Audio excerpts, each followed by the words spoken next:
വാ കണ്ണപ്പാ. അച്ചു ഇത് ഇതെന്റെ ഭാര്യ കൗസു. ഓ നമ്മുടെ കൗസു. ആ നീ കല്യാണത്തിന് കണ്ടതാണല്ലേ? അവരെത്തി. പാർവതി എന്ത് പറഞ്ഞു പരിചയപ്പെടുത്തും? അത് ഓർക്കുമ്പോഴാണ് എനിക്ക് പേടി. വാ മക്കളെ. അമ്മേ അമ്മേ നമസ്കാരം. ഞാൻ ശത്രു എന്ന് പറഞ്ഞ ശത്രുഘ്നൻ. ഇവരുടെ എല്ലാവരും ഫ്രണ്ടാ. അങ്ങോട്ട് ഇറങ്ങുന്നേ, അങ്ങോട്ട് ഇറങ്ങേ. ഇതാണ് എന്റെ മോള്. എനിക്ക് മോളെ ഇഷ്ടപ്പെട്ടു. ഇവിടെ ആർക്കാ ഇഷ്ടപ്പെടാത്തത്? എന്റെ മോളല്ലേ അർജുൻ. അങ്കിളെ ഒരു കാര്യം പറട്ടെ, ഒരു സീരിയസ് കാര്യ. ഇപ്പൊ പോവാ, വാ ഇപ്പൊ പോവാ. വാ വാ. ആ മതി. കേരളമൊക്കെ ഇഷ്ടപ്പെട്ടോ? ഇതാണ് വലിയ സീരിയസ് കാര്യം. എടാ ഞാൻ ഇവിടെ ജനിച്ചു വളർന്നവനാടാ. കഴുത. അല്ല മരട്ടെ. അല്ല അതല്ല, അങ്കിൾ പോയതിനു ശേഷം ഇവിടുത്തെ ഭരണമൊക്കെ ഒരുപാട് മാറിയല്ലോ. ഭരണം അറിയാലെന്താ? നിനക്കെന്താ വട്ടുണ്ടാ? ഇല്ല, ആക്ച്വലി ഞാൻ പറയാൻ വന്നത് അതല്ല. നീ ഒന്നും പറയണ്ട. അങ്കിള് വളരെ സുന്ദരനും സുമുഖനും ആഢ്യനും ധനാഢ്യനും ഒക്കെ ആണല്ലോ. പറഞ്ഞോളൂ, മുഴുവൻ പറഞ്ഞോളൂ. എനിക്ക് പുകഴ്ത്തൽ ഇഷ്ടമല്ല, എന്നാലും പറഞ്ഞോളൂ. ഇനിയിപ്പോ പറയാനൊന്നുമില്ലല്ലോ. ധർമ്മിഷ്ഠൻ, ദാനശീലൻ, കരുണാനിധി, ഇതൊക്കെ ഞാൻ പറയുക. അതൊക്കെ ഞാൻ തന്നെ പറഞ്ഞു വെച്ചോ. ഇതൊക്കെ എന്നോട് മാത്രം പറഞ്ഞിട്ട് കാര്യമില്ല. ആ ഓക്കെ, ഞാൻ ഏറ്റു. അമ്മയുടെ പേടി ഇതുവരെ മാറിയില്ലാന്ന് തോന്നുന്നു. അന്നൊരു തെറ്റിദ്ധാരണയുടെ പേരിലാണ് എല്ലാം സംഭവിച്ചതമ്മേ. ഇപ്പൊ ഇവനെന്റെ അടുത്ത സുഹൃത്താ. ഇത് അവന്റെ പെണ്ണാ പാർവതി. ഇവരിവിടെ കുറച്ച് ദിവസം ഉണ്ടാവും. എന്തിനാ? അല്ല, ഇവന്റെ വീട്ടിലെ ചില പ്രശ്നങ്ങള്, അതൊക്കെ ഞാൻ പിന്നെ പറയാമേ. അമ്മേ, അമ്മ എന്നോട് പൊറുക്കണം. സ്വന്തം അമ്മയെ കണ്ട ഓർമ്മ എനിക്കില്ല. ഒരു മകനെ പോലെ കരുതി എന്നെ അനുഗ്രഹിക്കണം അമ്മേ. അനുഗ്രഹിക്കണമേ. അമ്മയും മോനും പരിഭവം പറഞ്ഞു തീർന്നില്ലേ? മോനെ, ഈ ശത്രു ഞാൻ വിചാരിച്ച അത്ര മന്ദബുദ്ധിയല്ല. അങ്കിളിന് ഞാൻ ഇത്ര ഉദ്ദേശിച്ചില്ല. ഇനിയും സംസാരിച്ച് തീർന്നില്ലേ? അകത്തേക്ക് വരൂ. വാ മോനെ, വാ മക്കളെ. നല്ല സ്ത്രീയാ. മകന്റെ കൂട്ടുകാരെയും മക്കളെ പോലെ തന്നെ കാണുന്നു.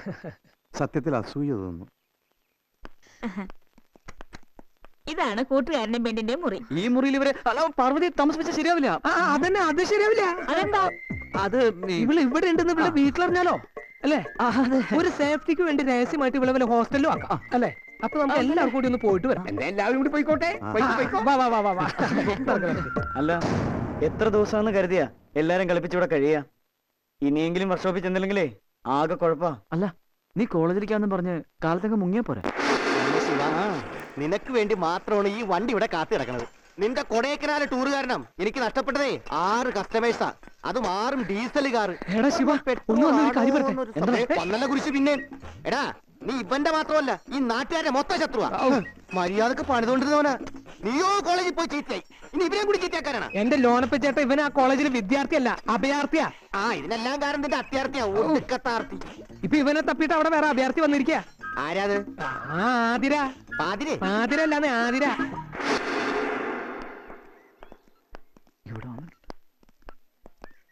ആഹാ, ഇവിടെ ഇരിക്കായിരുന്നോ? ഞങ്ങള് ക്യാൻറ്റീനിലൊക്കെ പോയി നോക്കി. ഈ ശിവനെ അന്വേഷിച്ച് ഞാൻ എല്ലാ ക്ലാസ്സിലും പോയി. പക്ഷേ ഇങ്ങനെ ഒരാൾ ഇവിടെ പഠിക്കുന്നില്ലെന്നാണല്ലോ പറയണേ. അല്ല, ഇവന്റെ ശരിക്കുള്ള പേര് ശിവൻ എന്നല്ല, ശിവചന്ദ്ര പ്രസാദ് കരൺചന്ദ് ഗാന്ധി. ഗാന്ധിയില്ല. കോളേജിൽ വരുന്നത് ക്ലാസ് തുടങ്ങി 45 മിനിറ്റ്സ് കഴിഞ്ഞിട്ട്. ഈ ശിവൻ എങ്ങനെ രക്ഷപ്പെടാനാ പാർവതി? എല്ലാരും ഇങ്ങനെ ബ്ലിങ്ക് ചെയ്യാൻ നിൽക്കാതെ ഒരു കാര്യം സീരിയസ് ആയിട്ട് ഡിസ്കസ് ചെയ്യാനാ ഞാൻ വന്നത്. എന്ത് കാര്യം? നമ്മുടെ പാരന്റ്സിന്റെ മുമ്പിൽ എത്ര കാലം ഈ പ്ലേ തുടരും? എന്നാ കേട്ടോളൂ, നാളെ തന്നെ നമ്മൾ ഈ രഹസ്യങ്ങൾ പൊളിക്കും. എങ്ങനെ? നാളത്തെ ദിവസം എന്താണെന്നറിയോ മോൾക്ക്? ഫെബ്രുവരി 14th, വാലന്റൈൻസ് ഡേ. അച്ഛൻ തന്നെയല്ലേ എന്നെ നിർബന്ധിച്ച് ഈ ബന്ധത്തിന് സമ്മതിപ്പിച്ചത്.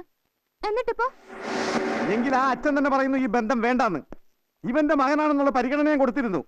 പക്ഷെ ഇത്രയും ചതയിതവനെ നീ ഇപ്പോഴും സ്നേഹിക്കുന്നു എന്ന് പറയുന്ന എനിക്ക് മനസ്സിലാകാത്തത്. ആരുടെ മകനാണെന്ന് നോക്കിയിട്ടല്ലല്ലോ ഞാൻ ഇഷ്ടപ്പെട്ടത്. അതും കൂടി നോക്കണ്ടേ മോളെ? ആ പിന്നെ എന്റെ മോനാണെങ്കിൽ പണ്ട് മുതലേ എച്ചിൽ കൂടി തപ്പി നടക്കുക. അതിപ്പോ പൂർത്തിയായി. പണവും പ്രതാപവും ഒക്കെ ഉണ്ടെങ്കിൽ എല്ലാം പൂർത്തിയായി എന്നാണോ അച്ഛന്റെ വിചാരം? ആഹാ, ഇപ്പൊ തർക്കത്തിൽ പറയാൻ തുടങ്ങി. ഒന്നേ ഉള്ളൂ എന്ന് കരുതി ലാളിച്ച് വളർത്തിയതിന്റെ കുഴപ്പാ. ഞാൻ ഇതിപ്പോ പറയുന്നു, 2 പേരും കഴിഞ്ഞതൊക്കെ മറന്നേക്ക്. ധിക്കാരമാണെന്ന് വിചാരിക്കില്ലെങ്കിൽ പറയാം. ഞാൻ തീരുമാനിച്ചു കഴിഞ്ഞാൽ ഈ ബന്ധത്തിന് ആരുടെ അനുവാദം എനിക്ക് ആവശ്യമില്ല. അത് അച്ഛന്റെ ആണെങ്കിലും. കണ്ട, വളർത്തിയതിന്റെ കുഴപ്പാ. അച്ഛൻ പറഞ്ഞത് എന്റെ മോൾ അനുസരിക്കില്ലേ? അച്ഛൻ പറഞ്ഞത് ഒരിക്കൽ ഞാൻ അനുസരിച്ചല്ലോ. ഇനി ഇതിൽ മാറ്റമില്ല അച്ഛാ. അപ്പൊ എല്ലാവരും കൂട്ടു നിൽക്കായിരുന്നല്ലേ? നിങ്ങളെന്താ ഒന്നും മിണ്ടാത്തത്? നിങ്ങൾ പറയുന്നൊന്നും ഞങ്ങൾക്ക് മനസ്സിലാകുന്നില്ല. അതിന് ഞങ്ങൾ ഇതുവരെ സംസാരിച്ചത് മറാത്തിയിലല്ലോ. അച്ചു, കാശ് മോഹിച്ചുള്ള ബന്ധമാണ് നിങ്ങൾ ഉദ്ദേശിക്കുന്നതെങ്കിൽ അത് എത്ര വേണമെങ്കിൽ തരാം. പക്ഷേ ഞങ്ങളുടെ മക്കളെ വെറുതെ വിടണം. കുറച്ചു നേരമല്ല കാശിന്റെ കാര്യം പറഞ്ഞോണ്ടിരിക്കുന്നത്. എന്നാ കേട്ടോ, ഇവർ ജനിച്ചപ്പോ തന്നെ ഞങ്ങൾ തീരുമാനിച്ചുറപ്പിച്ചതാ ഇവനും പാർവതിയായിട്ടുള്ള കല്യാണം.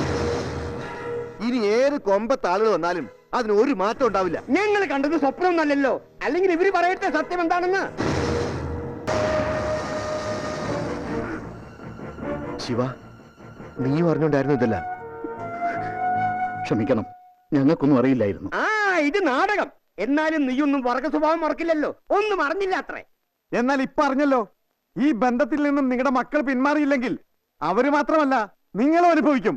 നേരത്തെ പറഞ്ഞില്ലെന്ന് വേണ്ട. നിങ്ങൾ ആര്? യമദേവനാ? ഇനി ഇവിടെ കിടന്ന് വീരവാദം മുഴക്കിയ രണ്ടുപേരും വിവരം അറിയും. ഇനി എല്ലാവരും കേട്ടോളൂ, ഞങ്ങൾ എടുത്ത തീരുമാനത്തിന് ഒരു മാറ്റം ഉണ്ടാവില്ല.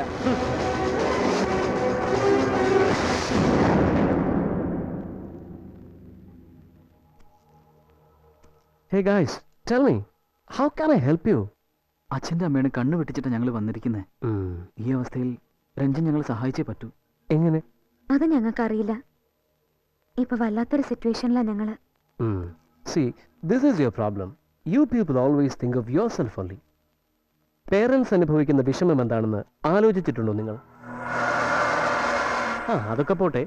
ഇപ്പോൾ നമുക്ക് ആലോചിക്കേണ്ടത് പേരൻസിനെ എങ്ങനെ നമ്മുടെ വരുതിയിൽ വരുത്താം എന്നുള്ളതാണ്. I have an idea. ഒരു കൂട്ടി ആത്മഹത്യയായാലോ? എന്താ ഞെട്ടിപ്പോയോ? ഇതൊരു ഭീഷണിയാണ്. പേരൻസിനെ കെണിയിൽ വീഴ്ത്താനുള്ള വെറും ഒരു ഭീഷണി. ആദ്യത്തെ ആത്മഹത്യാക്കുറിപ്പ് ജനന മരണ രജിസ്ട്രാർക്ക്. ഒരു കോമഡിയും കൂടെ ആയിക്കോട്ടെ. നിങ്ങൾ തന്നെ നിങ്ങളുടെ മരണം രജിസ്റ്റർ ചെയ്യുന്നു. അടുത്ത കുറിപ്പ് കമ്മീഷണർ പോലീസിന്. Later on we will shock your parents and the entire world. സാഹസികമായ ഒരു പര്യവസാനത്തിലൂടെ ചേരേണ്ടവർ തമ്മിൽ ചേരുന്നു. മരണം രജിസ്റ്റർ ചെയ്യണം. പരേതന്റെ പേരും വയസ്സും പറഞ്ഞോളൂ. ശിവൻ 23, ആതിര 18, അർജുൻ 21, പാർവതി 19. വല്ല ആക്സിഡന്റോ മറ്റോ ആണോ? അല്ല സർ, ഒരു കൂട്ടാത്മഹത്യയാണ് ഉദ്ദേശിക്കുന്നത്. എന്താ? ഞങ്ങളെ സ്നേഹിക്കുന്ന 2 പെൺകുട്ടികളാണ് കക്ഷികൾ. ഇതാ ഞങ്ങളുടെ ആത്മഹത്യക്കുറിപ്പ്. കല്യാണം രജിസ്റ്റർ ചെയ്യാൻ യോഗമില്ല, മരണമെങ്കിലും ആവട്ടെ. കൊള്ളാം. മരിക്കാൻ തീരുമാനിച്ചവര് നേരിട്ട് വന്ന് മരണം രജിസ്റ്റർ ചെയ്യാം. എന്തായാലും ഈ അത്ഭുത വാർത്ത അറിയിക്കേണ്ടവരെയൊക്കെ ഒന്ന് അറിയിച്ചേക്കാം.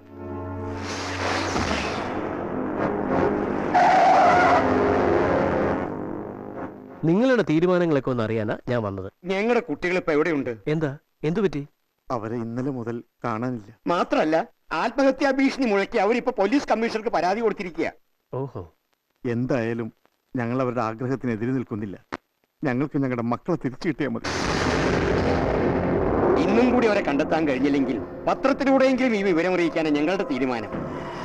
അവരെ കണ്ടെത്താൻ ഞാനും ആത്മാർത്ഥമായി ശ്രമിക്കാം. വരട്ടെ.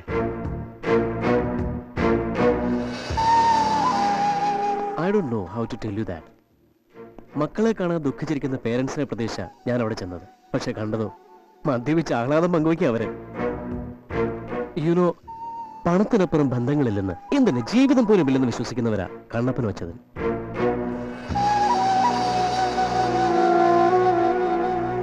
ഒരു ചോദ്യം ചോദിച്ചാൽ മറുപടി തരാൻ കഴിയുമോ നിങ്ങൾക്ക്? എല്ലാ സൗഭാഗ്യങ്ങളും നഷ്ടപ്പെടുത്തിക്കൊണ്ട് ഈ ബന്ധം ഇനിയും തുടർന്നു ഇങ്ങനെ? I mean, why don't you sacrifice for others?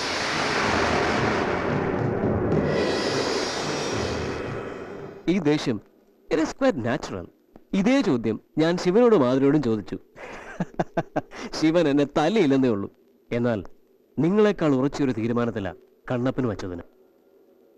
വേണ്ടി വന്നാൽ ശിവനെയും പാർവതിയും ഇല്ലാതാക്കിയാലോ എന്ന ആലോചനയിൽ അവര്. അതിന് രഞ്ജൻ സമ്മതിക്കുന്നു?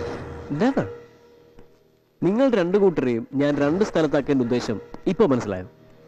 ശിവനെ മാധുരിയും ഇന്ന് തന്നെ സ്ഥലം വിടും. ബാംഗ്ലൂരിൽ എന്റെ എഡിറ്റഡ് അപ്പാർട്ട്മെന്റിൽ 2 മാസത്തെ സുഖവാസം.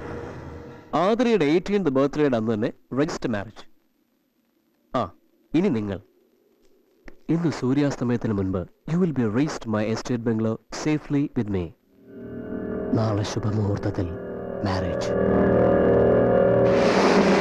ഇതാണ് ഞാൻ പറഞ്ഞ എഡിറ്റർ സുഭാഷ്. കാര്യങ്ങളൊക്കെ ഞാൻ പറഞ്ഞിട്ടുണ്ട്. ഇതാ എൻ്റെ ബ്രദറിന്റെ ഫോൺ നമ്പറും അഡ്രസ്സും. ബോർഡറിൽ തന്നെ അവൻ കാത്തുവെപ്പുണ്ടാവും. പോട്ടെ. ഉം. വാ.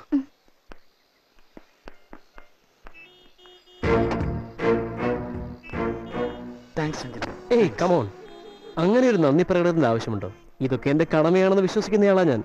Pleasure is mine always. Please.